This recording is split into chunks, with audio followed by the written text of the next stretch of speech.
Hello. Hello. It's been a little while. We have been home now for two weeks, and it's been a lot of visiting family and friends and hanging out with the animals and just getting a little caught up on some rest. So it's been a bit, but we are here to Answer some questions on a recap. Yeah. Thank you for sending those in. Very cool questions, and we're going to run through and see how many we can get through. and try not to take too long. Okay. First question. Top 2 pieces of tech you couldn't have lived without on your Transat crossing. Mine are definitely the autopilot, 100%. Number 1. Would not, you can hand steer. It's not fun. I don't want to do it for longer than I have to. So that is an essential.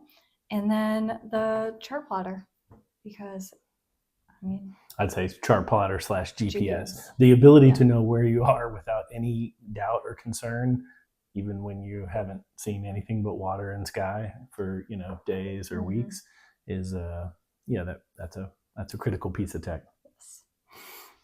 Number 2, describe the feeling of jumping in the ocean. How deep was it? How far from land were you? Depth was right at 16,000 feet ish. About 13. It was deep. It was deep. It was very deep, but you could not reach the bottom. And we were 1,400 miles each way. We kind of stopped somewhere in the middle and did that. And it was so bright blue and the sun coming through the water. It was very clear water. I mean, you were in the middle of clean, clear ocean, and the sun was coming straight down. So when you stuck your head underwater and looked, we had masks on. I mean, it felt like you could look down forever. And I panic looked for sharks the entire time. She did. Yep. Number 3, how much sailing were you able to do versus being on a motor? I'm going to let you answer that.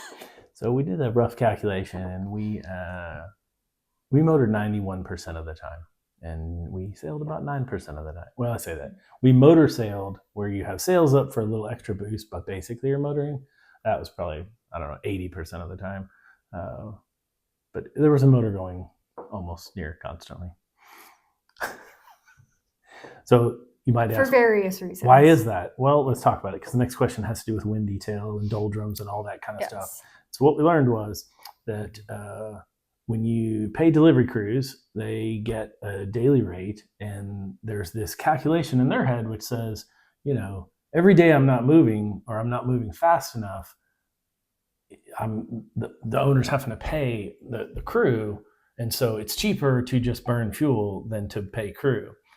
And while I can certainly understand that, I didn't really know that ahead of time. So that motoring 90% of the time just wore me out. I was like, oh my God, why didn't we just motor straight to Fort Lauderdale if we're going to do this? Like, we could have cut 2 weeks out of this trip.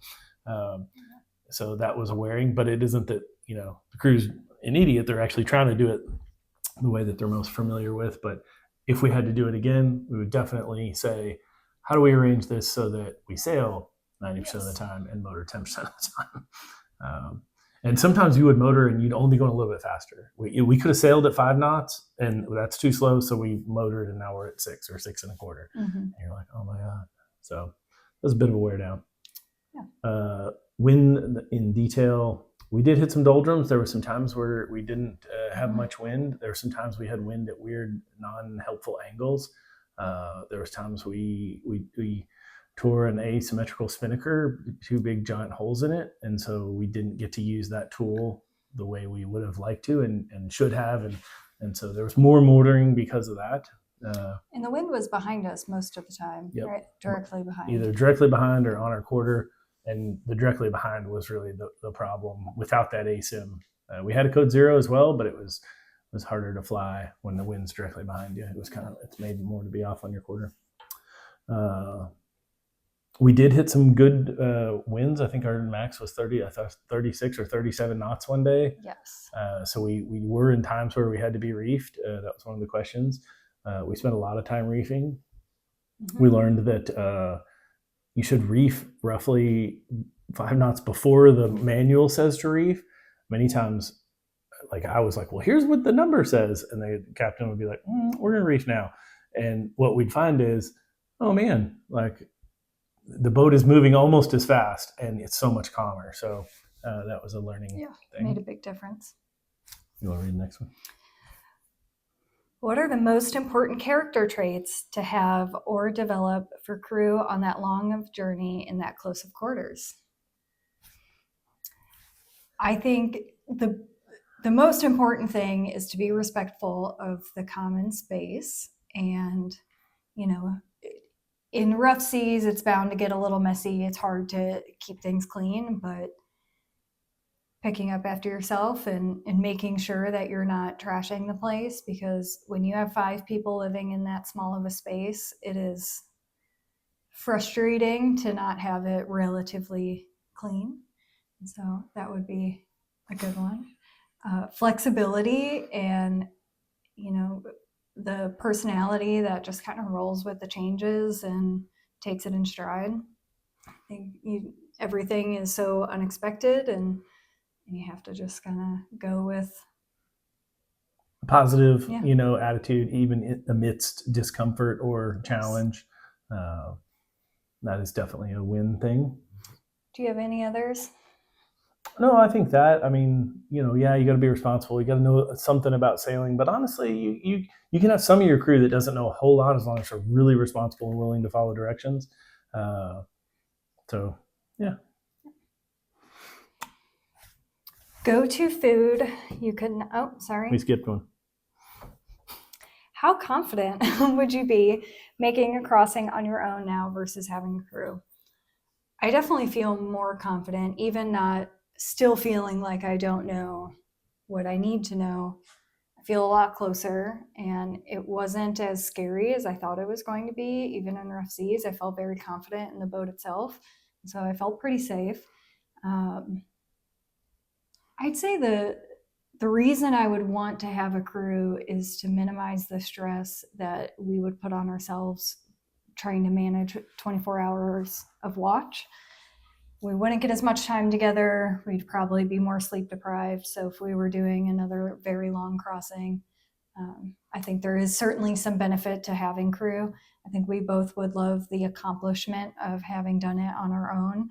And I think that'll happen, someday. But for now, I think it's, as we're getting more confident in the management of the boat, it is helpful to have some crew around to take off the stress. I'd say the 1, 2, 3 day crossing, probably could do that ourselves. Mm-hmm. Over that, you need some crew just to because of the sleep rotations, and it is handy if somebody gets sick or if something breaks to have the extra hands. Everything's fine until it's not fine, and then all of a sudden it can get really not fine quickly, and that's handy to have the extra hands. Go-to food you could not have lived with or without on the boat. Gosh, saltines. Oh my gosh, 100% saltines. Yep. That's like my top 100. I feel like we ate a lot of Baby Bell little cheese rounds. Those were the best. Like I think we went through like 20 bags of those. And a Baby Bell and go up to watch. It was a great snack. Sometimes you just didn't feel like eating or making something, especially in rough seas, and you're sleep deprived, and you're like, what can I eat fast? And you're like, oh, Baby Bell. Yes. And apples. Apples. We had some I ate apple for the beginning of the trip, at least, before we devoured the stash. We had clementines and apples, and those were fantastic. Yep. Did you generally have a connection to the internet everywhere you were? The answer is yes. We had a Starlink Mini, little tiny guy, and it was amazing. And we pretty much had internet the whole time. And it would get spotty. It had some obstructions where it was mounted, so it didn't always have the best view of the sky, but it worked pretty darn great. We were able to make video calls, answer emails, stay in touch with people, which was really nice. Made us feel less lonely. Yep. One of my friends wrote, I have a million questions, most of which start with, have you lost your minds? What were the partial finds about the potential finds about in Antigua? So when we left Madeira, we had requested and then begged for exit paperwork. And that is just not something that they do. And we did get that report from other people that is something that has been an ongoing issue leaving They're like, no, you don't need it. We stamped your passport. That's all you need. And I mean, I pushed as hard as you could push without this guy with a gun getting really angry with me, because they're immigration officers, and they're like, no, we're not doing it. Okay. So then when we arrive in Antigua, apparently, if you show up without paperwork, it's $25,000 fine, is what they say. And it was like three and a half hours in immigration as I begged and pleaded, and I had to do a written apology. And I'd write, like in handwriting, a full page on what happened and and I'm sorry, and I'm very sorry. And I left some space at the end. I go, just in case this lady's like, that's not good enough. And she did. She's like, you need to write more how sorry you are. To add sentences, like as a grown adult, like I felt like a child in kindergarten repeating my "I'm so sorry for breaking the rules," but they did eventually let us in without paying any fines. Did you have to pay any bribes along the way? Any safety concerns, pirate threats, or otherwise? Thankfully, no. No. No bribes. Yeah. Very clean. It was very smooth. I'm sure some would have liked some, but we didn't feel any pressure. No. So. And, I'm sure that'll come someday. No pirate worries, no safety worries. The islands were all, to be honest, the only time we really felt unsafe was when we got back to Fort Lauderdale and we went to McDonald's. And it's apparently the McDonald's that's outside of like the homeless shelter and the prison release. And I was like, there's like half a dozen people in here who are completely mentally unstable and ready to kill somebody. I was like, why are we here? What have we done coming back to the States? So that was it. I know you pay mooring fees, docking fees in port, but curious if there were any additional or hidden fees. One thing that I found weird is the little key cards they give you. You got to pay $20 like cash deposit for each one. We have 5 crew members, so you got to give them $100 cash or €100 cash, and like then at the last second when you leave, you got to hand them back to it, and they give you the cash back. And I just didn't have that much cash in euros ready for a deposit at one point, so. It wasn't really an expense, but it was just something to be aware of. Yeah, other than that, they were all expensive. And we probably won't spend much time in the marinas once we have all of our setup. The marinas are not our jam. We did find that out on this trip. It was convenient. It was nice to be able to just step off the boat and walk to shore, but there's enough downsides that we won't spend much time there. Yep. Do you plan to sail back and forth across the Atlantic, stay closer to U.S., Florida, or explore the Pacific Ocean side too? What are your thoughts on where you're going? We don't know.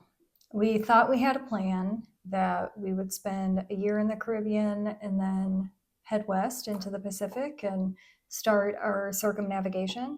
And that very well still happen. We may spend more time in the Caribbean, maybe 2 years instead of 1. We may go back across the Atlantic into the Med before we go west. We're just not sure. I think the goal to circumnavigate came from me because I'm like, oh, yeah, we should go around Earth. And it seemed like a good concrete thing, but I realized that that's not the point of this adventure. And it's to see different places and people and have people visit. And I don't think we'll be Caribbean only, but I don't know. I'm not going to get bent around going around the Earth, and I dropped that. Like if it happens, great. But we may decide that's not how we want to spend our time. Because for some of that, you're really far away from people. Like you're in hard to get places, hard to visit.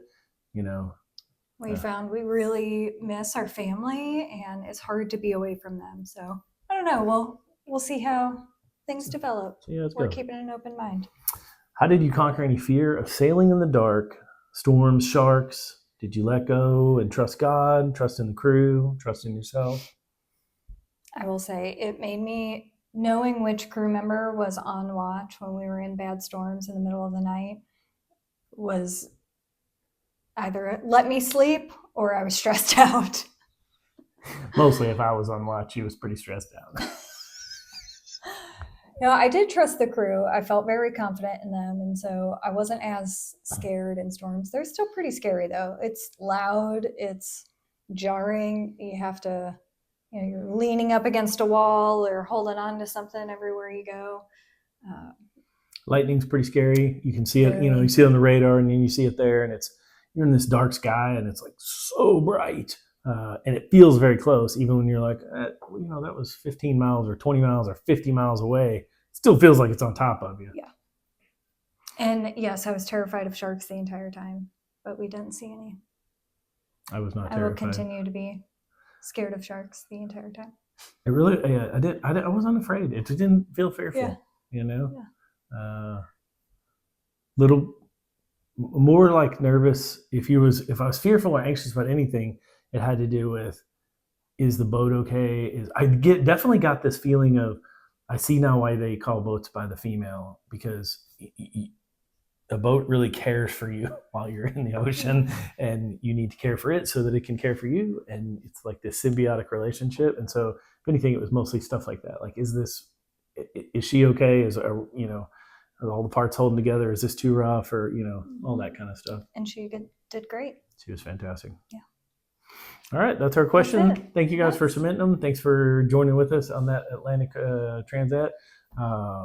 It is now April 15th, tax day, don't forget. And we roughly intend to pick up that boat about 30 days from now. It's in Fort Lauderdale, getting lots of outfits.